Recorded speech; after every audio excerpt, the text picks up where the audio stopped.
अगर हम next week किया तो उसको पोजीशनिंग का क्या रोल है? तो मैम पूछना पड़ेगा, मैं बताएंगी। क्या क्वेश्चन है बताओ।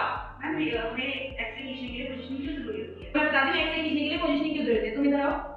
तो बेसिकली देखो क्या होता है, अब मान लो हमें एक्स रे खींचना है तो अब सबको लगता है कि एक्स रे बहुत इजी कोर्स है, बस पेशेंट को ऐसे खड़ा करो, पोज करो और एक्स रे आ जाएगा।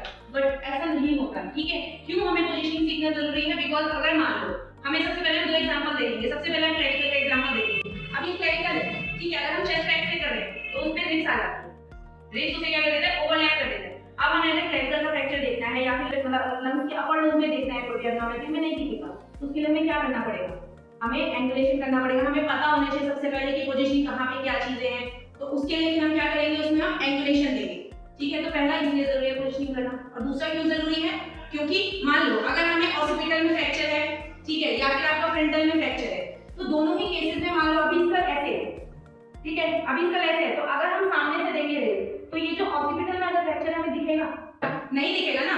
तो अब अगर हमें इसे देखना है तो क्या करेंगे, ऐसे कि हमें इस हॉस्पिटल का फ्रैक्चर दिखे, एंगुलेशन करेंगे मैम। हम एंगुलेशन करेंगे, उसके लैंडमार्क्स देखेंगे कहां पे क्या चीज आ रही है। अभी ये हमारा क्या हो रहा है, सुपर इंपोज हो रहा है, तो हम या तो इसको थोड़ा सा नीचे करेंगे, एंगुलेशन पे करेंगे, या तो हम इसमें क्या करेंगे, ट्यूब में एंगल देंगे।